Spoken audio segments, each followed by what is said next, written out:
Здравствуйте, в эфире новости на ТУВА-24, в студии Инна Клоян. Сегодня в нашем выпуске. Подвели итоги городского конкурса «Чистый двор, чистый дом, чистый город».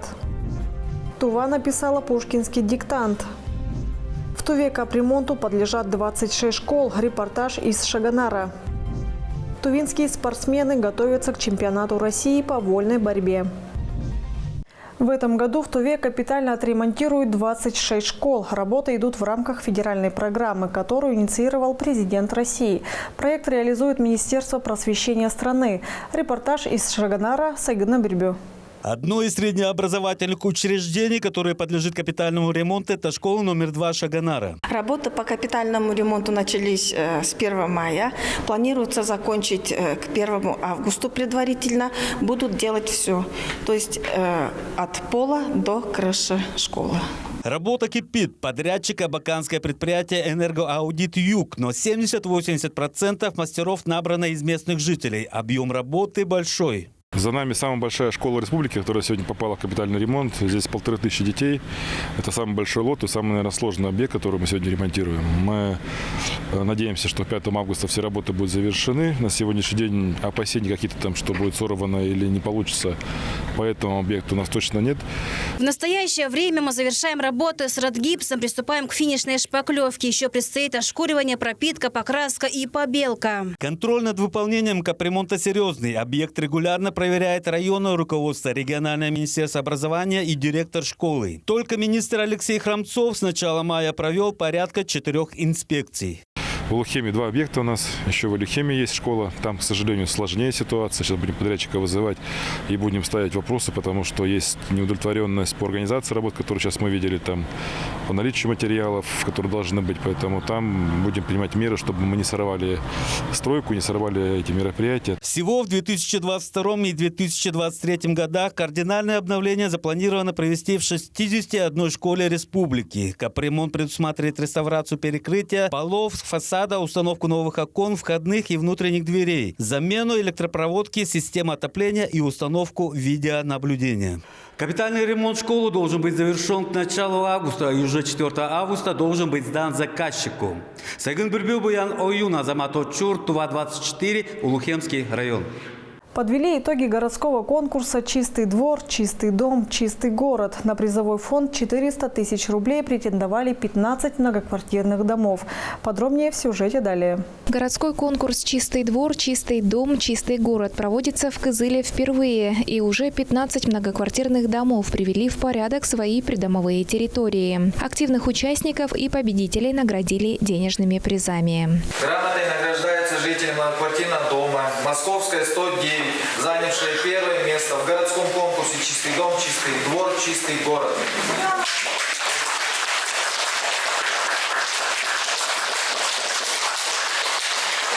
Я поздравляю вас.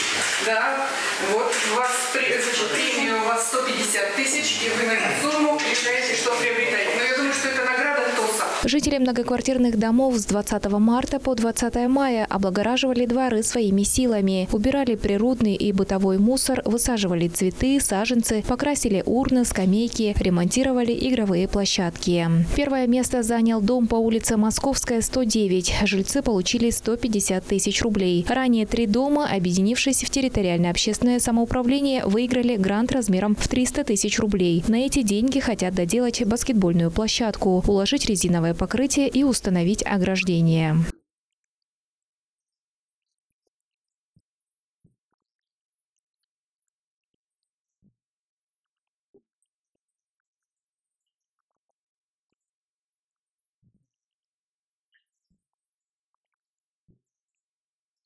Большую заслугу председателя отмечают жители дома. Всего на благоустройство двора потрачено около 30 тысяч рублей.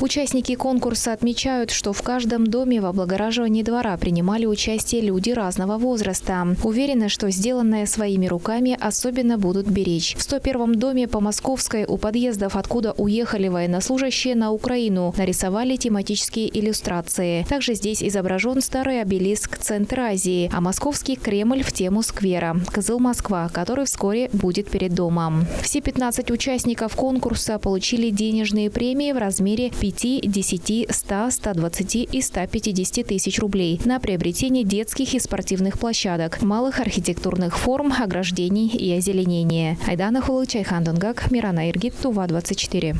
Тува написала пушкинский диктант. Участвовали все желающие. Акция в регионе проходит 9-й раз. Алдана Исая продолжит тему.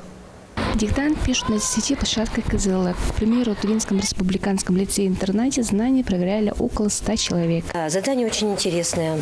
Конечно, все они в большей степени не посвящены творчеству Александра Сергеевича Пушкина, но также и затрагивают творчество его современников. Пушкинский диктант – это международный просветительский проект, ориентированный на продвижение русского языка, формирование образа России в мире как страны с богатым культурным наследием. Участникам этой акции предложено написать диктант, сформированный на основе текстов Александра Сергеевича Пушкина. Участники отмечают, что вопросы интересные, но непростые. По просьбе моего учителя я решила поучаствовать в пушкинском диктанте. Как по мне, задания там достаточно легкие, хотя могу сказать, что очень интересные. Мы учащиеся Тувинского республиканского лицея-интерната. Мы закончили 5 класс.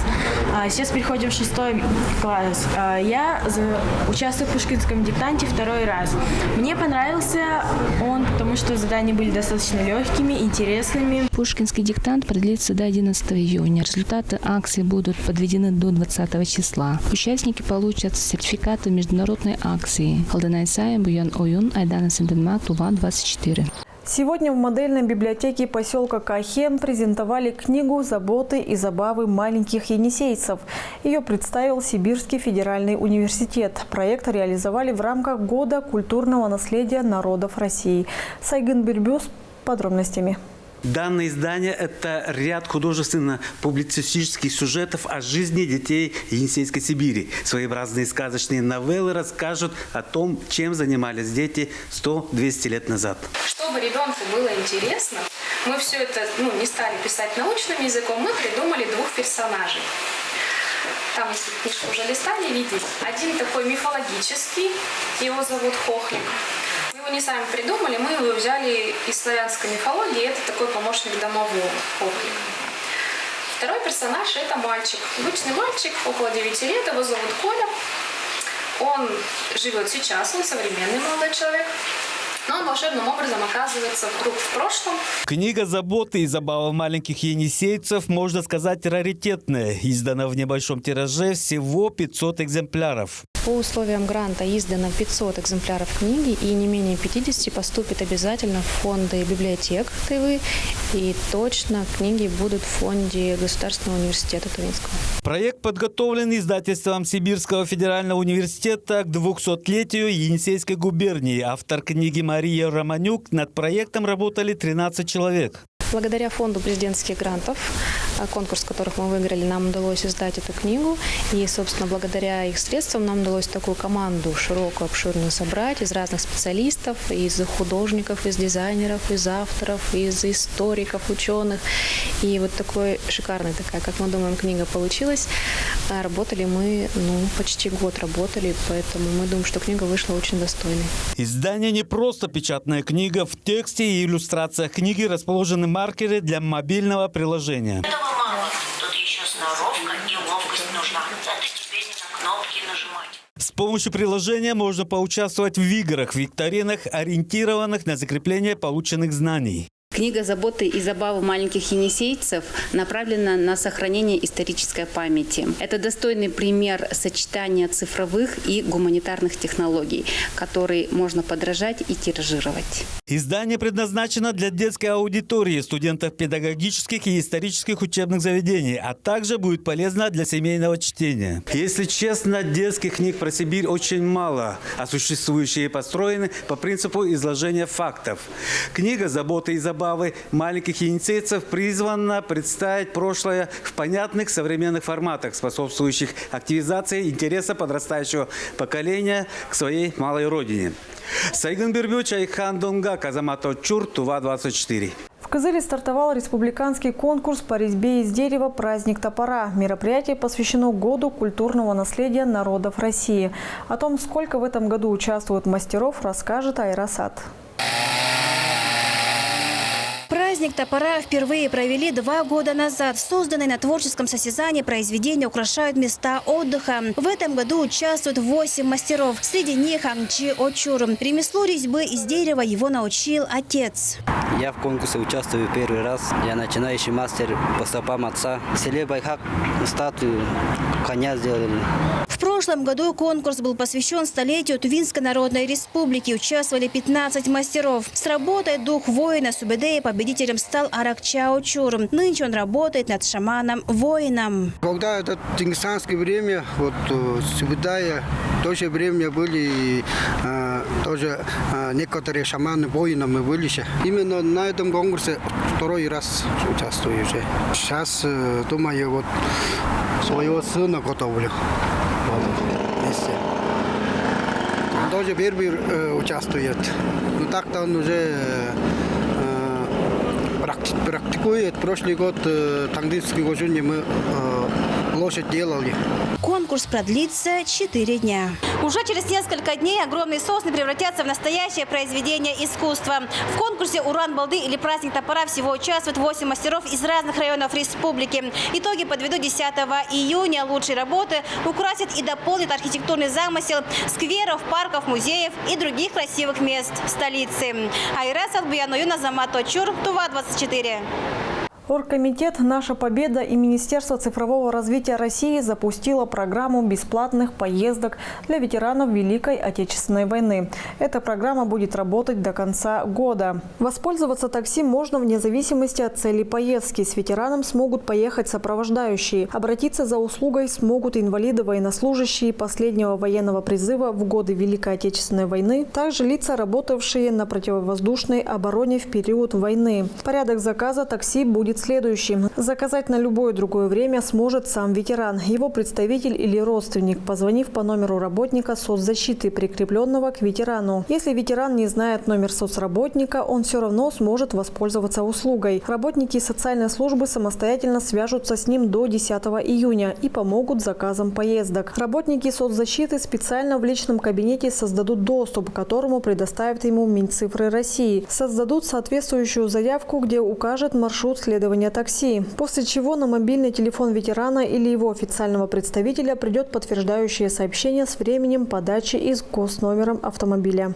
В селе Сарыксеп идет заключительный этап подготовки спортсменов к чемпионату России по вольной борьбе. Как проходят тренировки, узнала Алдынкыз Буян.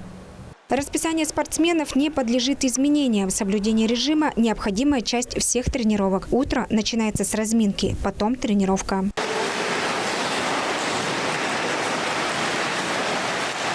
В спортивном комплексе Сарыксепа тренируется 35 спортсменов. 13 из них имеют путевку на чемпионат России по вольной борьбе, который пройдет с 24 по 26 июня в Кызыле. Каждый из них прошел все 3 этапа. Один из них проходил в Дагестане. Дагестан – это уже никому не секрет. Во всем мире номер 1 школа по всему миру.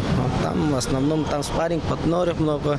В каждом весовой категории там по 20 человек бывает. Вечерние тренировки там в Дагестане по 300, по 400 человек находится.